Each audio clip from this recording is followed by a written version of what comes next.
What a nice group.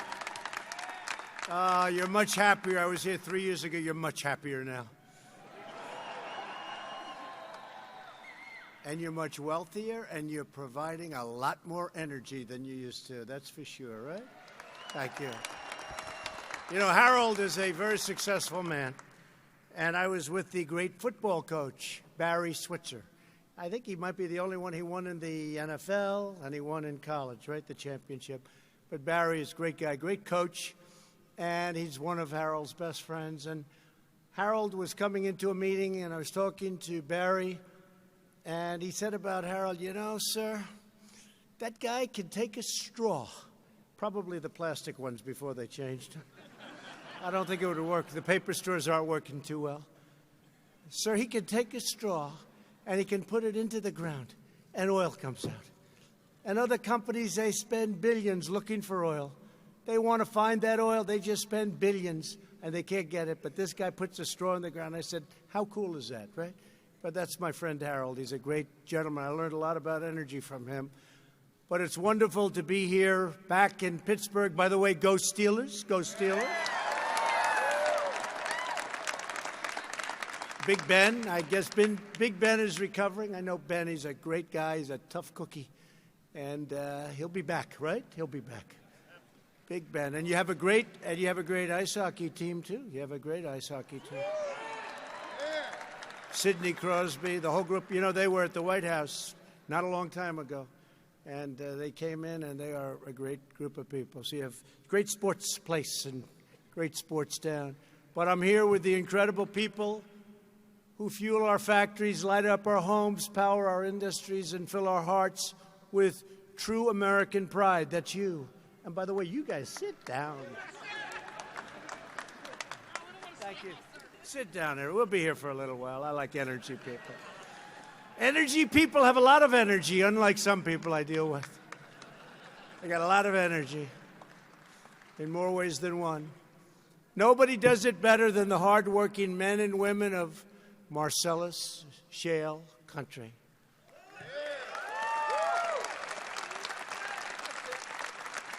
Wouldn't it be great if New York realized what they're sitting on top of? Before the competing states take a lot of it. You know, it gets down a little bit, right? Keeps going down. They'll say, hey, we used to have a lot of energy before they took them from Pennsylvania and Ohio. But New York should do it, and New York should allow pipelines to go through so the people of New England can cut their energy costs in half, so the people in New York could cut their energy costs in half. New York doesn't allow pipelines to go through. I don't know. There has to be some kind of a federal something that we can do there. But they won't allow pipelines to go through New York this for a long time. And they won't do any fracking in New York. And they won't take all of that wealth underneath and reduce their taxes. Wouldn't that be nice? They don't do it in New York. Somebody someday will explain why. They do it in Pennsylvania. They do it in Ohio. They do it in states right around New York. They don't do it in New York. They're sitting on a gold mine of energy. With unmatched skill, grit, and devotion, you are making America the greatest energy superpower in the history of the world. You're number one by far now. Right? And I want to thank the Marcellus Shale Coalition, the Ohio Oil and Gas Association. Oh, I love Ohio. I love that state. Ohio. Don't forget, for a year I had to listen to, you cannot win unless you win Ohio. I said, no, the great state of Ohio. Please treat it well. And we won Ohio by a lot. It's a great state. And another great state, West Virginia. I think we won West Virginia by 42 points. That's a lot. I would say that's a lot. But they're great people. And West Virginia Oil and Natural Gas Association, I want to thank you for the invitation to be here today. Two great groups. We're honored to be joined by members of my cabinet who are fighting every day to support the American energy revolution. By the way, if the other people ever get in, everything I said, forget about. You won't have money to pay for a ticket to this place. You'll all be out of business very quickly. In the meantime, you're doing better than you've ever done. But I have cabinet members here. Interior Secretary, largest landlord in the United States by a factor of about 200. David Bernhardt. Where's David? David? Thank you, David. Stand up. What a great job.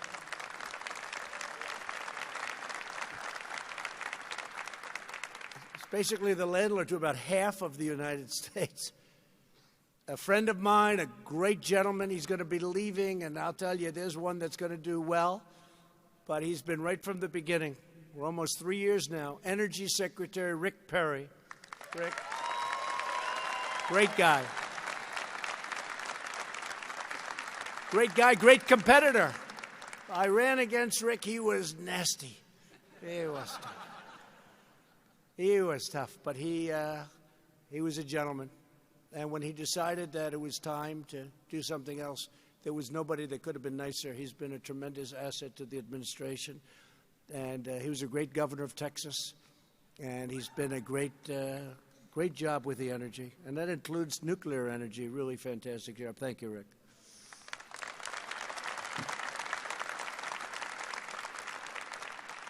Another man who's here who's been incredible. He is a man that no matter what you do, it's never going to be considered right, because one group will like it and one group won't, but he's really tough. He's really smart. By the way, he loves the environment. EPA Administrator Andrew Wheeler. Andrew, you've done a fantastic job. And he's right now working on small refineries, getting them everything they need to stay, because it's a highly competitive business. We want to keep them really prosperous and keep them in business. And so I know you're working on that. And he's dealing with them, I think, this week and next week. And you'll hopefully have something for the small refineries. Anybody here from small refineries? Yeah, a couple. Not too many. Oh, forget the small refineries. We don't have. Now, you're going to take care of those small refineries. They're great people, right? And they've really been incredible for our country. Several outstanding members of Congress. These are warriors. These are people that fight with me all the time on the witch hunts. I've had the Mueller witch hunt, the Russia witch hunt. I have witch hunts every week. I say, what's the witch hunt this week? They can't beat us at the ballot box. They cannot beat us at the ballot box. So they want to try and beat us the old-fashioned way, which is not very nice. They are a nasty group of people. And, you know, it's very interesting. You look at what's happened and what's been doing and all the things we've done, and we have to get USMCA done, and they don't want to put it up for a vote.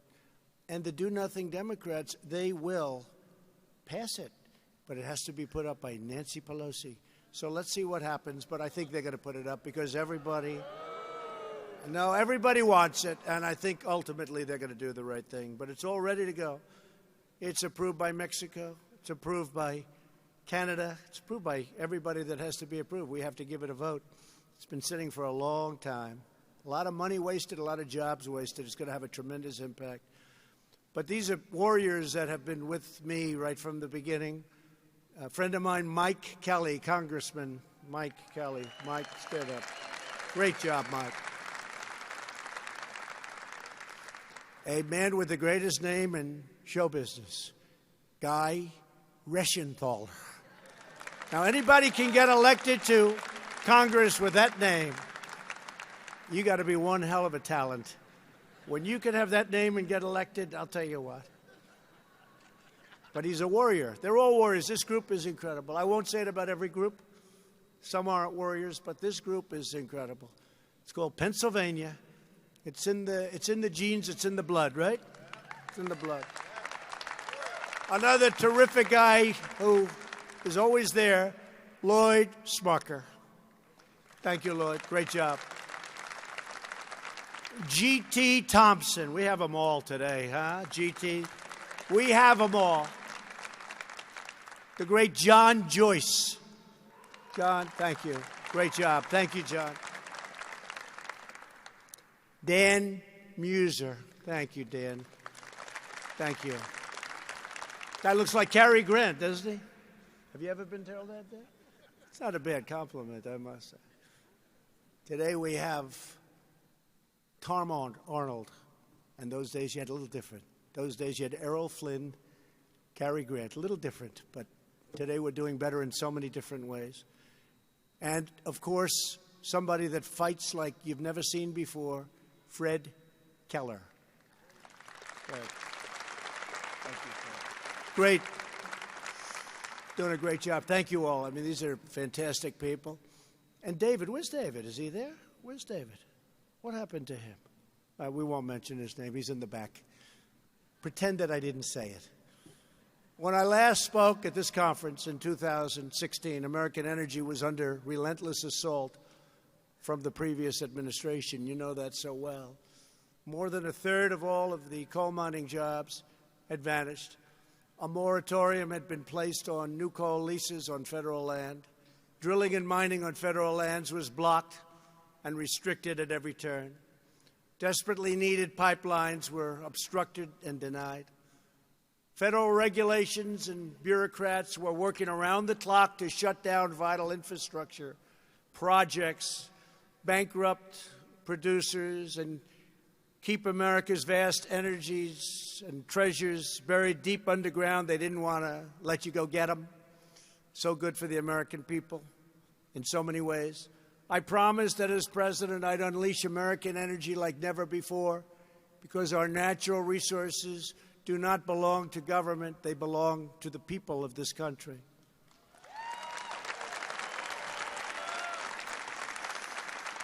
American energy belongs to hardworking men and women like you who get up every day and make this country run.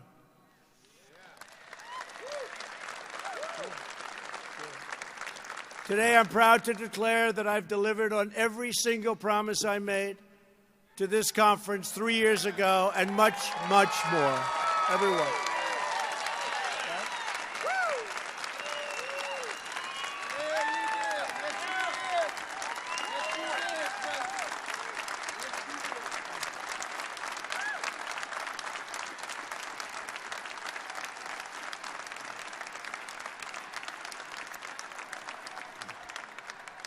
Wow, look at the great people. Thank you very much. 4 more years. Why don't you drive them crazy? Go 16 more years, you'll drive them totally. 16 more years. Thank you. Thank you.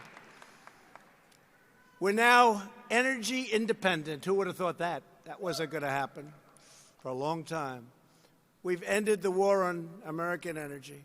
And we've ended the economic assault on our wonderful energy workers. You were under assault for a long period of time, but no longer. No longer. That's why we have to keep it going.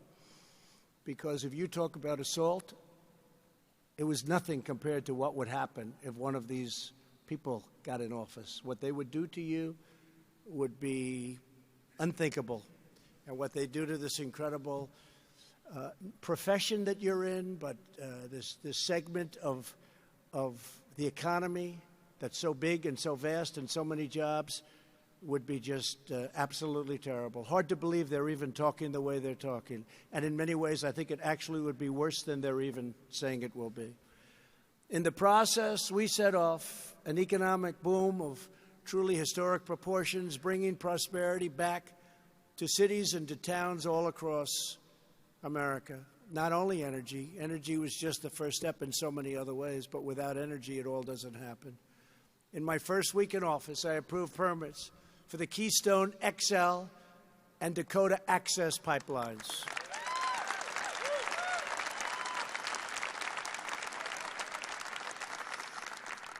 And that's a big thing. That was a very unfair situation in the case of Dakota Access. They had built it except for one small section, and they weren't being given the permits. They had spent billions of dollars building it. One small section where it connects, they were not going to get the permits. And I gave them the permits, and they got it built, and it's been operating now and very successfully. And a lot of jobs and a lot of everything else. And a lot of clean environment, because that's what it is. And with Keystone, same thing. They have everything they need. They need a couple of little extra ones in 1 or 2 states, one state in particular, and they'll start. And it's a combination of 48,000 jobs on top of everything else. We canceled the last administration's so-called Clean Power Plan. Sounds nice, but it wasn't nice. It was a disaster.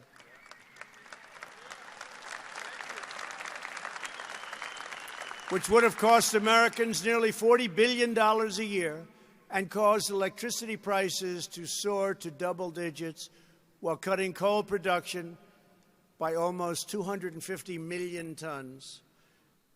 We repealed the Interior Department stream protection rule, which was a disaster. It sounds so beautiful.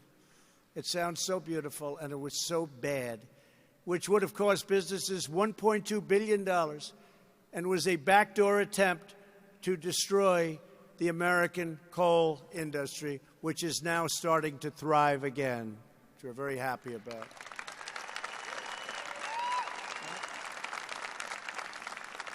We revoked the ridiculous Waters of the United States rule. No longer will federal bureaucrats be allowed to micromanage every public pond and drainage ditch on private land. They've taken away your rights. They took away your heart. When I did that, I had people in my office. I had miners, and I had farmers, and I had builders building homes. And many of them were tough, strong men and women, and almost all of them were crying. They said, "Sir, you've given our life back to us." I did it in Minnesota with the Iron Range. Minnesota, we gave them back the Iron Range. That was closed by President Obama. Someday they'll explain why they closed it. Finest iron ore in the world, they say.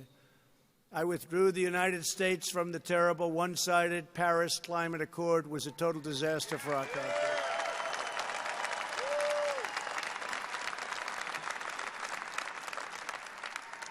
And I thought when I did that, it would be very tough. And all I do is get applauded for that move so much. It would have been so bad for our country. They were taking away our wealth. It was almost as though it was meant to hurt the competitiveness of the United States. So we did away with that one. The Paris Accord would have been a giant transfer of American wealth to foreign nations that are responsible for most of the world's pollution. Our air right now and our water right now is as clean as it's been in decades. Shutting down American producers.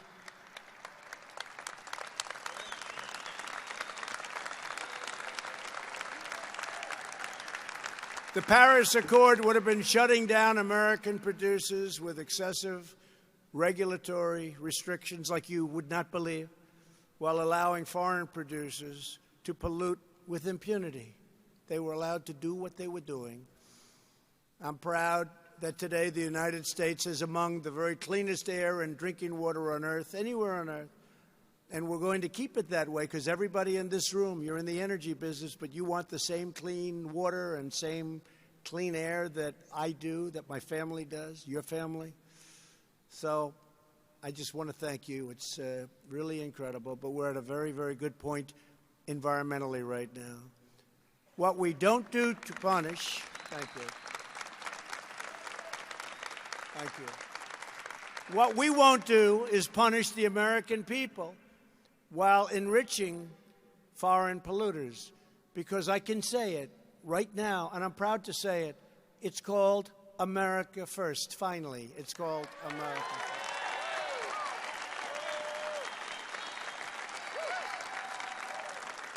My job is to represent the people of Pittsburgh, not the people of Paris.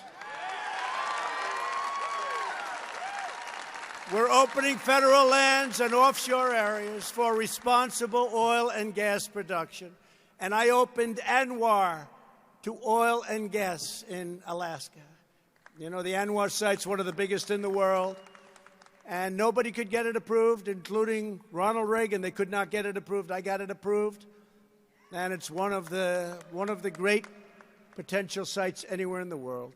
Nationwide, the Interior Department, thank you, David, has been drilling permits, and you've seen drilling permits increased by over 300% since I've been in office, and we are issuing permits 3 times faster than when I first took office, and that number is going up, and we're doing it in a very environmentally responsible way. David, thank you. Thank you. Oil production on federal lands is at an all-time high, and revenue to the American taxpayer from energy development has nearly doubled since I took office. Think of that. Thank you. We are streamlining the EPA's oil and gas methane rule. Don't pay attention. Don't pay attention. Saving energy producers millions of dollars in compliance costs while maintaining sterling environmental standards like never before. Yeah, don't hurt them. Don't hurt them, please. They don't know they're dealing with very tough people in this room.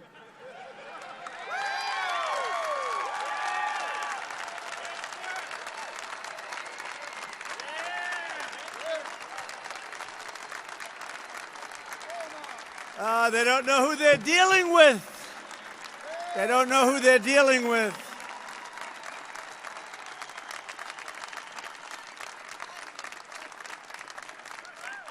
They just don't understand.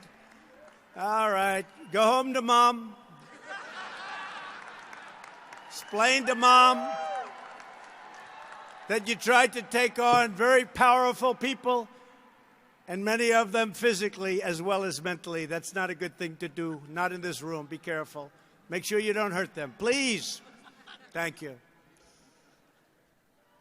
We're also slashing the time it takes to get a permit for building critical energy infrastructure into just a tiny fraction of what it took before. America built the Empire State Building in just 1 year. Believe it or not, in 9 months. Can you believe that? They don't do that today. It should not take 10 years to get the permits to build a road or a pipeline. We've brought that number way, way down, way down. And in Texas, we're working very, very hard to get those pipelines approved environmentally. And I know my people are doing it. And Rick, you're going to be giving it to some of the most talented people that are going to be taking your position. But we're working very hard to get those pipelines approved immediately in Texas, because it would make a 20% and maybe even 25% increase in oil. And, you know, as I said before, we're now number one, not by a little bit, but by far, way ahead of Saudi Arabia, way ahead of Russia. But we can do even much better than that. So we're working on that. And we're going to also work on getting a pipeline through New York. We have to do that. We can't let them hold us up like this. And as I said, the energy prices in New England, if they allowed that to happen, could be cut in half. Energy prices in New York and other areas. We have to have a pipeline go through. They won't let it happen. But we'll do our best. Right? Right, Andrew? Good luck. We'll get it. We'll get it. Never made sense, does it? Can you imagine? They hold it up. They stop it. They stop it. Never made sense. That's one never made sense. And they don't drill. They don't frack. They're sitting on a fortune.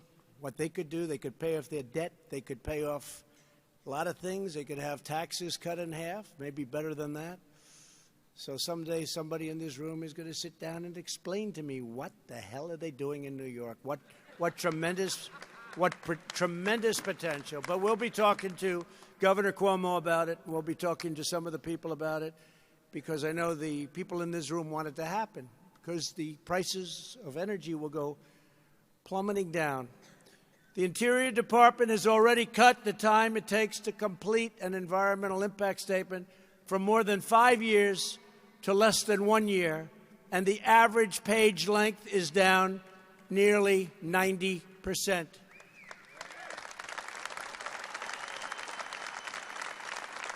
I know all about environmental impact statements. I've done many of them. And then I see the same consultants that I'm paying up in places like Albany and different capitals of the states. And they're working to make the rules much tougher so that we have to hire them to get our permits. But we're trying to cut it way, way back, because I want you people to be able to move fast. And you know what? If you have a bad project, if you have a bad road, if you have a bad pipeline, if you have a bad well, I don't want you to get the permit, but you don't have to wait for almost an entire lifetime to be told no. We'll tell you in a year or less. And if you can do it, we'll tell you in a year or shortly more than a year. But we've brought roads. I mean, roads are under consideration we have roads 21 years, 22 years. They end up costing many, many times more. Instead of a straight line, there's one particular road. It looks like this. If you've had a couple of drinks, you're in big trouble. It ended up costing many, many, many, many times the cost. Took 21 years to get approved, and they circled the nesting of, things you want to save, you want to help, but you also have to worry about ourselves. So they have a road, instead of a straight line, they have a road that looks like the Indy Speedway. It's not a good situation, and we're trying to do away with that. And we're very close to getting it. But permits that took 17, 18, 19 years, we think we can get. We're down to 2 years, and we think we can get it around 1. And you may get rejected, folks, but it's going to be fast. I have a friend who's been waiting 22 years to get a permit for something. I said, he's devoted half of his life to getting one permit. And then in many cases, you don't get them. They vote no by a vote of 3-2. Guy spent 22 years.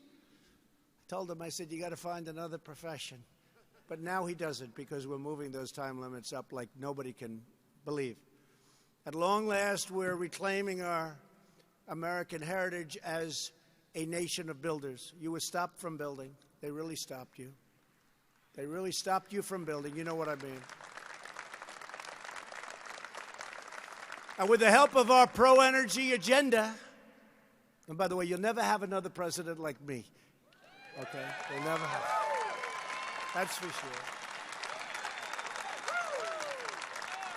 You'll never have another president that's going to do this stuff. Because I was a builder. It's what I did the best. I really built good. I built under budget. I built ahead of schedule. You don't hear those words too much in government. But I built.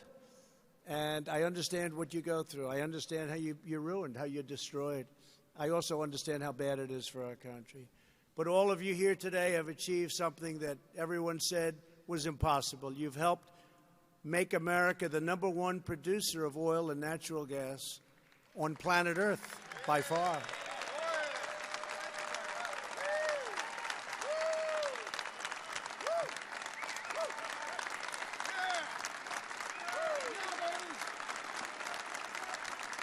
#1 by far. #1 by far.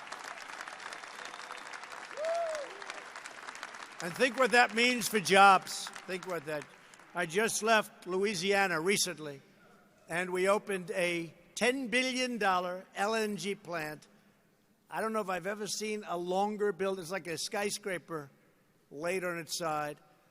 It is the most incredible thing you've ever seen. More pipes in that building that nobody would realize how complex it is. But it took years and years, and it was a dead project. And I had it approved almost immediately. You know what we're talking about, fellas. And it just opened. And I went and we cut a ribbon. And it's a tremendous success. And now I think they're going to double the size of that. They're going to double it. It's already about the biggest in the world. But they're going to double it. It's doing phenomenally well. It's sold out for 25 years. You know what that means? It's like an office building, except more money.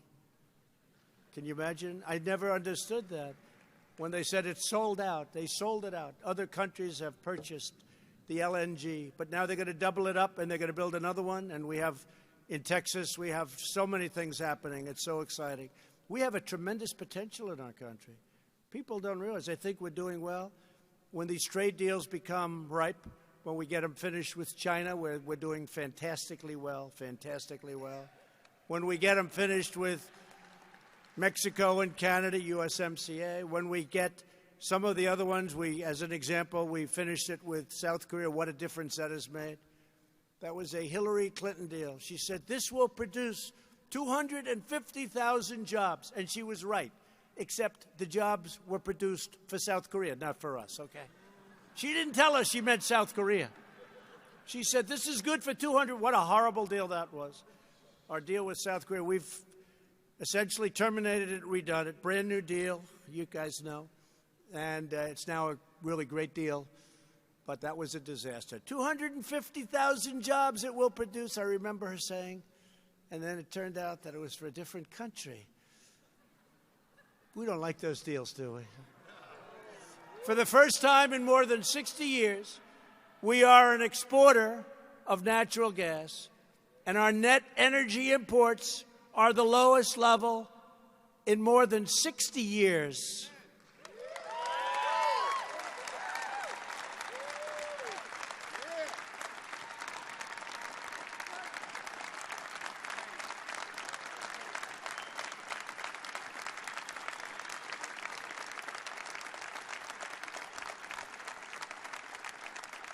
So, you know, in the Straits, the famous Straits where they make so much money and we protect everybody, we don't get paid, but we're starting to get paid a lot. But, you know, other people need those Straits. We don't need them much anymore. They were saying, how come American ships are doing so well? Because we don't have too many of them going over there anymore. Isn't that amazing? We don't have too many of them. Dangerous territory. We don't have too many of them going over. My administration has more than doubled approvals for LNG exports, and it's going much, much higher than that in the pipeline. I look forward to seeing even more brand new LNG facilities built with American labor and American steel.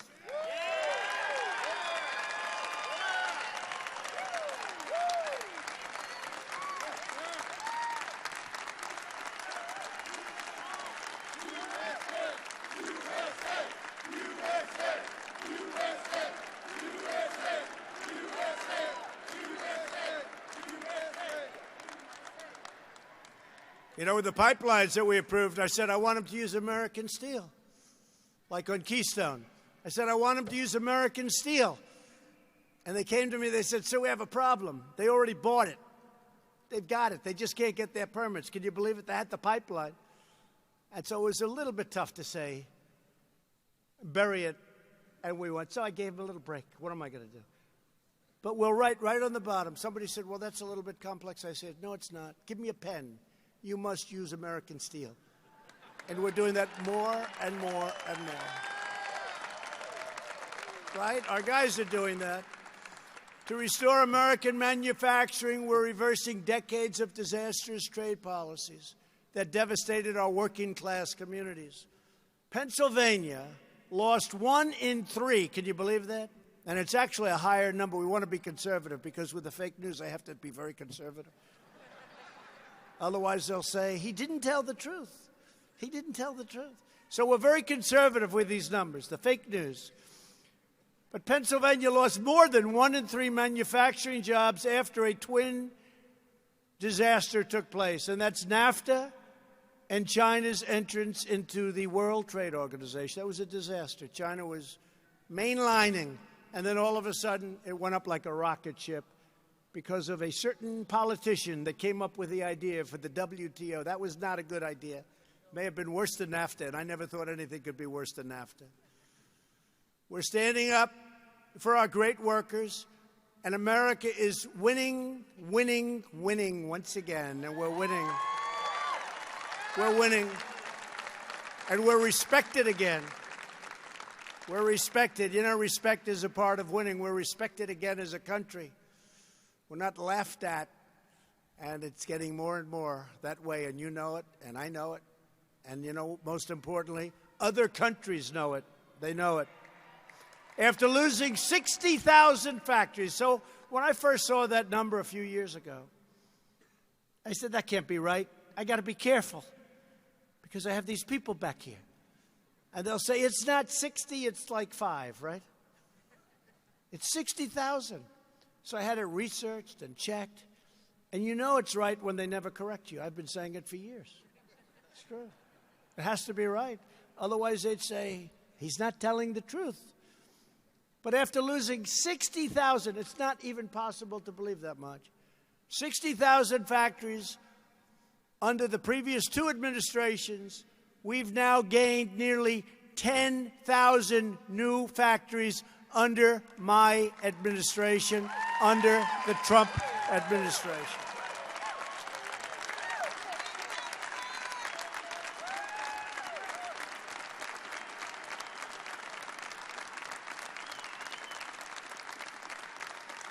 And NAFTA that we've been talking about will be replaced with the USMCA, which will really be a historic win for American energy producers, farmers, and factory workers of all types. The do-nothing Democrats in Congress, including Democrat Connor Lamb. This guy talks so nicely about me. He's like got my policy, except for one problem. He never votes with me, never, ever, ever. They want to take away your guns. Connor Lamb wants to take away your guns. They want to take away your energy, that one you know, right? So Connor Lamb, right here from Pittsburgh, and I appreciate, Connor, whoever you are, I have no idea what you even look like. But there's some guy named Connor Lamb who speaks very nicely about, you know why? Because you're in like a Trump district. Oh, that's right, that's true. Right? No, the president's excellent. He's doing a good job. I thought he was a Republican until I found out. I said, this guy's got to be a Republican. But he never votes with us. That's the only thing that matters, right? We don't get his vote. But we have to stop this Democrat insanity, get back to work. We have to pass the USMCA. And by the way, I have to tell you something. There's a guy named Sean Parnell, who is a fantastic military man, brilliant, got everything going. And I heard, fellows, maybe my genius congressman can tell me, I hear that Sean Parnell going to run against Connor Lamb. That will help the energy business a lot. And he should win. He should win. And Sean will vote for us, and he'll work for us. Industries are racing back to America because we've made this the best place in the world to hire, to invest, build, and to grow. We've enacted fair trade policies, unlocked affordable energy, cut a record number of job-killing regulations, and made our tax code globally competitive. Our taxes were a disaster. You couldn't compete with other nations. Since our tax cuts were passed, the largest tax cuts in the history of our country, the Democrats want to raise your taxes. I don't know. How does that work politically? I haven't figured that one out. They want to raise your taxes. I talk about tax cuts. They say, no, we want to raise your taxes. You know, they're vicious and they stick together.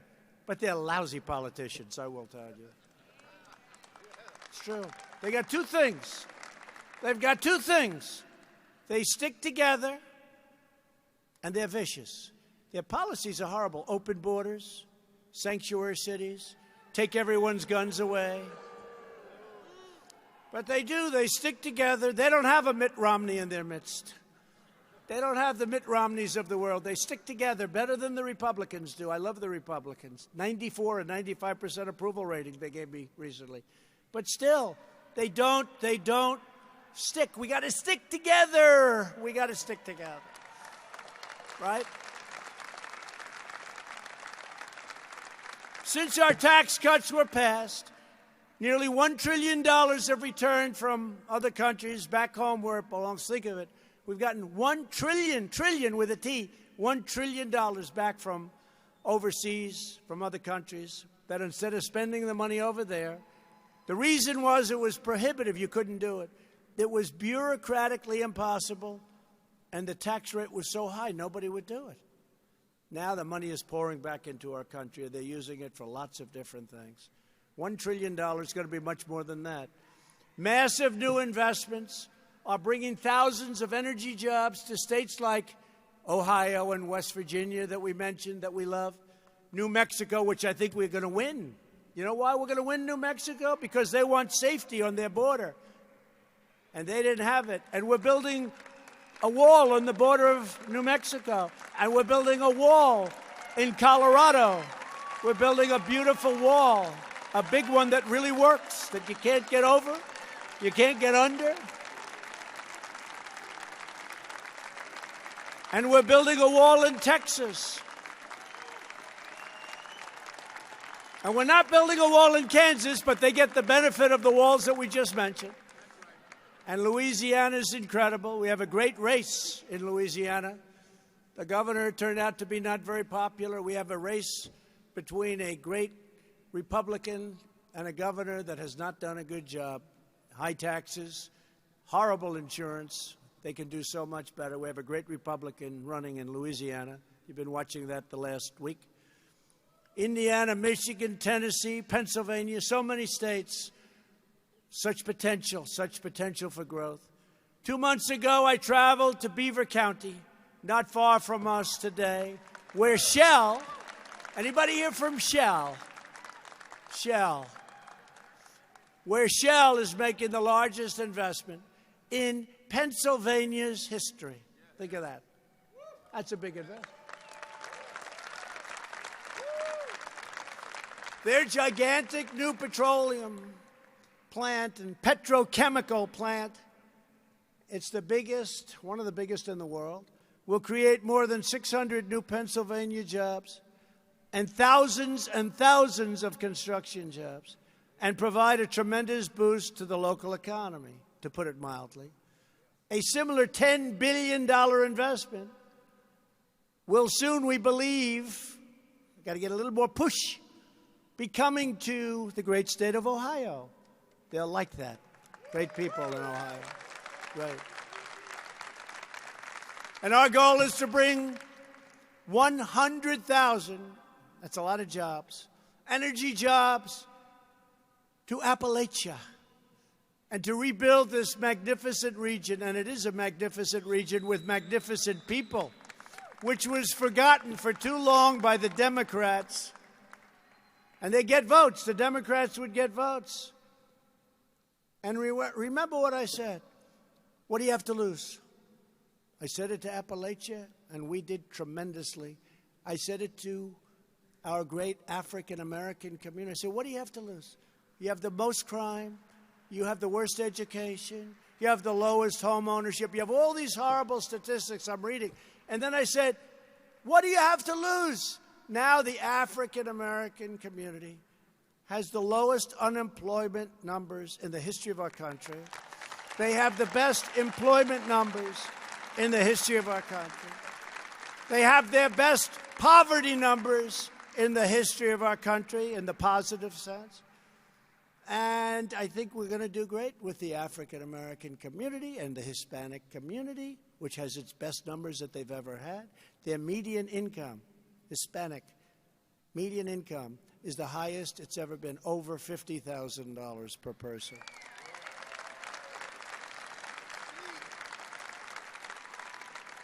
And all of those people that came out, and they came out to vote, they'll never be forgotten again. The Democrats are trying to figure out, where the hell did they all come from? It was something. You know, a number just came out. I don't know if you saw. Moody's, respected. And it said that under the Bush administration for 8 years, median household income went up $400. That's over 8 years, okay? So remember, $400, 8 years. Under President Obama, median household income went up $975 over 8 years. Over your favorite president, President Donald J. Trump, median household income for 2.5 years. So remember this, 8 years, $400. $400. You don't even, that gets wiped out by inflation. $400, $975. In 2.5 years, our number is $5,000 plus $2,000 for the tax cuts, $7,000.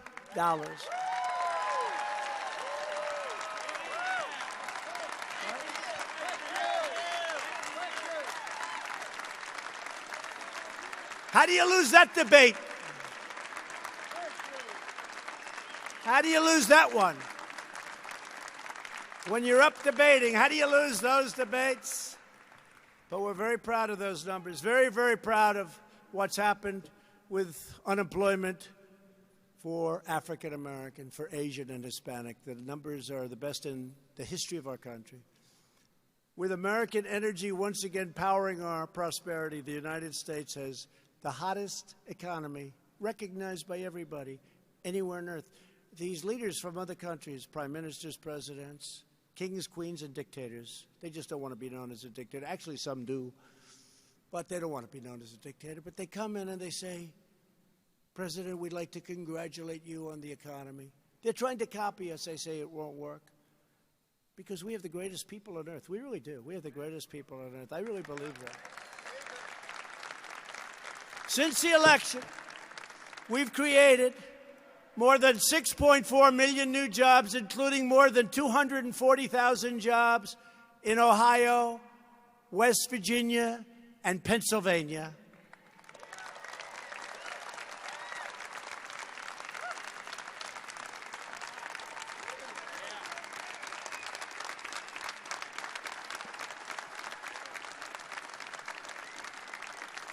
A beautiful number is that more than 2 million Americans have been raised out of poverty, taken out of poverty. Wages are rising, and they are rising the fastest of all. A lot of you people are going to like this, for the blue-collar workers, the best proportion of anybody. Blue-collar. In the first half of this year, wages for the lowest income workers increased by more than 6%, an unheard of number. Unemployment is at the lowest rate in more than 51 years. Joining us today are a few of the hardworking Americans who are thriving thanks to America's booming energy sector. Andrea Brownlee owns and operates a trucking company that services the natural gas industry. Andrea, she's seen growth in her company. She's seen growth in the energy industry like she never thought was possible. Could you come up and say a few words, please, Andrea?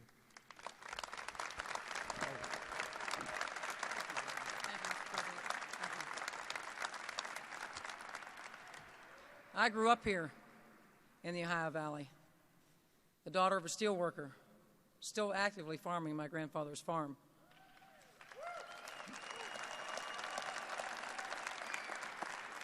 I own Brownlee Trucking, a small business providing logistics services to the ever-growing natural gas industry here in western Pennsylvania, which has allowed us to provide more jobs and opportunities to provide quality health insurance and benefits for our employees.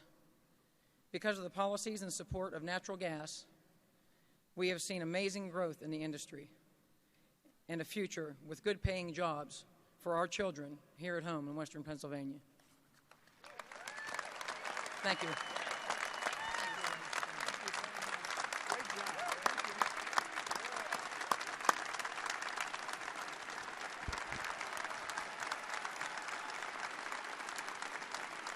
They like you. Great job. Thank you, Andrea. Rawley Kogan is a biologist and president of the Keystone Elk Country Alliance. I assume that's no relation to the Keystone Pipeline. It's supposed to be a great charity that works to conserve Pennsylvania's beautiful elk population. Rawley, I wish you'd come up and tell us a little bit about your partnership with the energy industry and how it's been so incredible for American wildlife.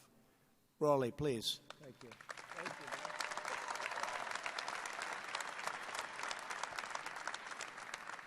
Thank you, Mr. President. Ladies and gentlemen, don't let this hat fool you. I'm a born and bred Pennsylvania proud country boy.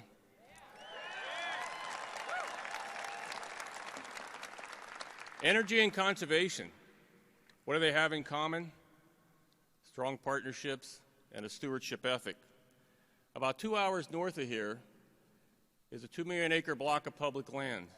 And by the way, I came down here yesterday in a vehicle powered by compressed natural gas.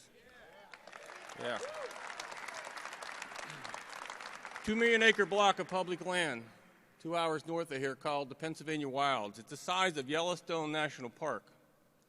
It's the home to the eastern most wild elk herd in the United States, Pennsylvania's elk herd. In my career as an elk biologist, I have worked with this industry for 37 years. We enhance pipelines. we lined, we fertilized, we mowed, we planted high-quality forage for elk and other wildlife. Pennsylvania's elk herd has grown from less than 100 elk in 1982 to over 1,100 elk today. And elk are a big attraction. Thank you. Elk are a major attraction. The Keystone Elk Country Alliance is a Pennsylvania-based 501c3 wildlife conservation organization. We operate and manage the Elk Country Visitor Center in Benezet. We do that in partnership with the Commonwealth of Pennsylvania. Since opening the Elk Country Visitor Center in September of 2010, we have welcomed over 3.3 million visitors to our front door. Thank you. Those visitors generate $250 million annually in economic development, primarily in food, transportation, and lodging. The natural gas industry has been a longtime supporter of Pennsylvania's elk country. They have contributed significant dollars to Pennsylvania's elk country and also to the Keystone Elk Country Alliance's educational programs as well as our habitat projects. But most compelling to me are the leaders of this industry, the people I'm looking at right now. They care deeply about our natural resources. I've watched it for 37 years. They care deeply about our environment because it's who they are. They're from Pennsylvania, they're from Ohio, they're from West Virginia, they're from all over this country. They go on vacation in our natural resources, they take their families there. That's where they go to disconnect. I have all the confidence in the world that they're going to continue to be good stewards of our environment.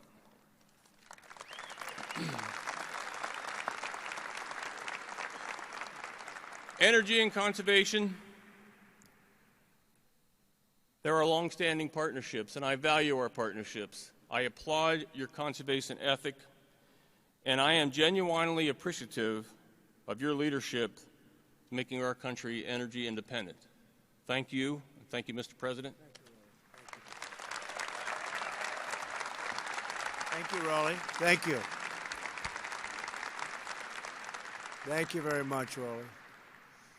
Finally, Bonnie Moore runs a farm in southwest Pennsylvania that has been in her family for more than 2 centuries. That's a long time. That is a long time, Bonnie. Over the years, Bonnie could do nothing but watch as economic decay drained her community of its vitality. It drained her community of its people and its wealth, but now it is springing beautifully back to life. Bonnie, please come up and tell us about what's going on, please.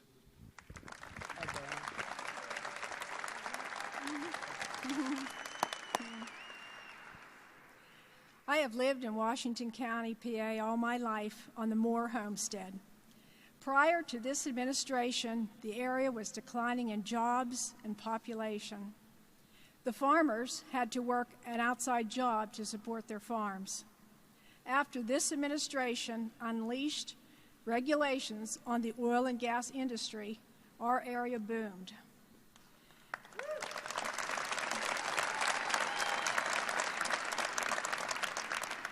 We had job growth, supply chain growth, and the landowners were compensated for allowing the energy companies to use their properties.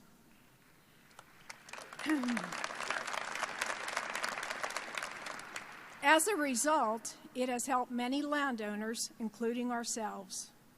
We were able to purchase another adjacent farm with the compensation these energy companies provided, updating buildings and equipment.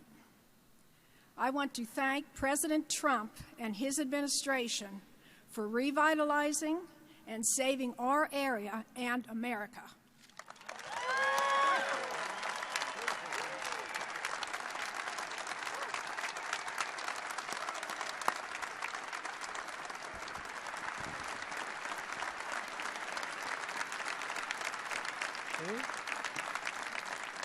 Thank you, Bonnie. See what you're doing, fellas? What a great job you're doing.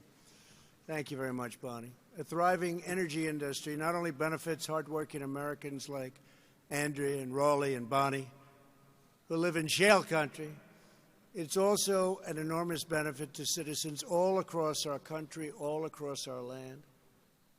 According to the Council of Economic Advisors, who cannot even believe the numbers and the success that we're having, the astonishing increase in production made possible by shale and the shale revolution saves Americans $203 billion every year, or $2,500 for a family of four in lower electric bills, lower prices, and at the gas pump. So now you can add that $2,500 onto the $7,000. I think I'm going to do that from now on, if you don't mind, Mr. Congressman.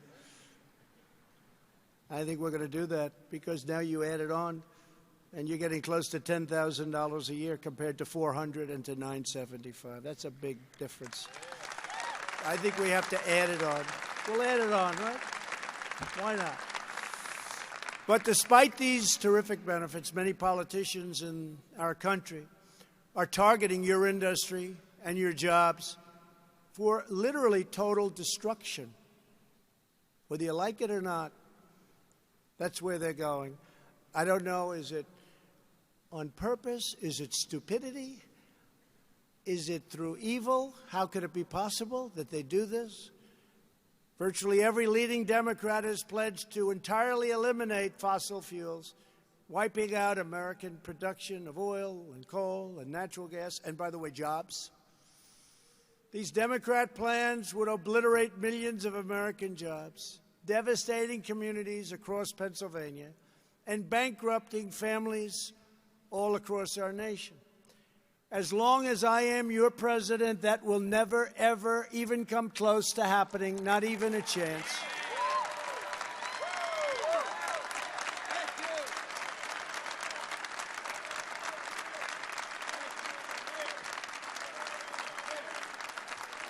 Thank you.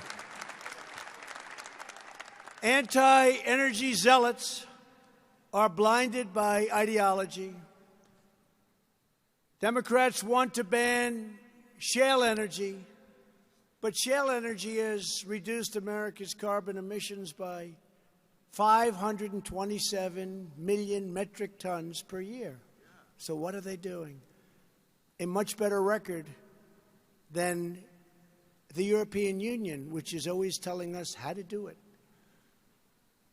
We should be telling them how to do it based on our economy. The radical policies of Democrats in Congress would result in massive layoffs, exploding energy prices, and a gigantic gift to our foreign adversaries. Oh, they want us to do it so badly. Because our businesses would no longer be competitive with their businesses. Some people think that that's why they come out with all of these schemes. Our vision is the exact opposite of what they want to do. Our vision is pro-worker, pro-jobs, pro-family, pro-energy, and 100% pro-American.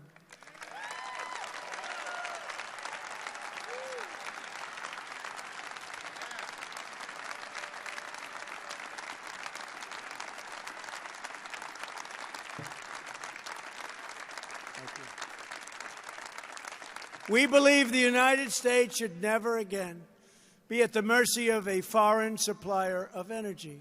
We were at the mercy for many, many decades.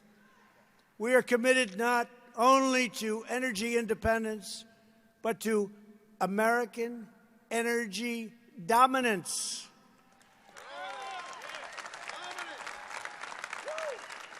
And the path to that future starts right here in shale country with all of you, the proud patriots of Pennsylvania and Ohio and West Virginia. You've always been loyal to America, and I will always be loyal to you. The job you've done is incredible. In every action I take, from defending American energy to securing American borders to ending the endless wars I am fighting for your interests, your families, and your countries above all others. We're fighting for you. We have to fight for you, and we're fighting for you, and remember that, above all others. We were calling it Make America Great Again. We're calling it now Keep America Great. We will keep it going. And finally, as your president, we will always put America first.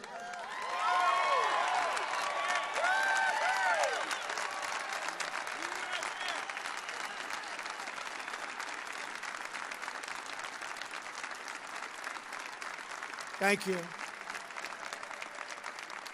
From the first days of our nation, the true sources of American greatness has always been hardworking, faithful citizens just like you. The extraordinary workers of this region are the ones who forged the steel that shaped our city skylines and mined the coal that powered our industries.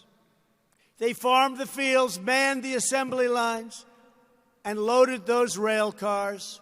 They gave their best each and every day to build the proudest and mightiest nation the world has ever seen, and we have never been stronger economically, militarily, than we are right now. Our military has been completely rebuilt.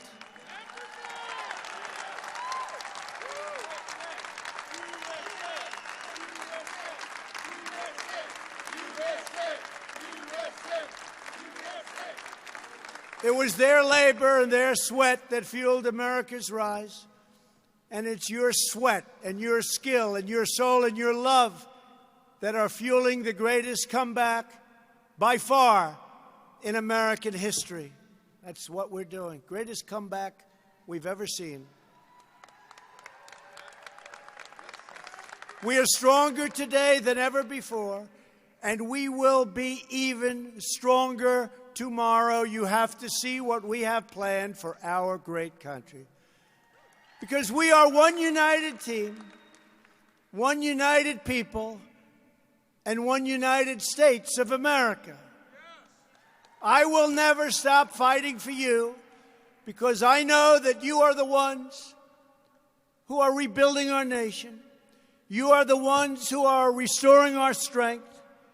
You are the ones renewing our spirit, and you are the ones who are making America greater than it has ever been before, and it's not even close. And congratulations to all of you, our great energy people, for what you've been able to accomplish, especially in the last 3 years. Thank you, God bless you, and God bless America.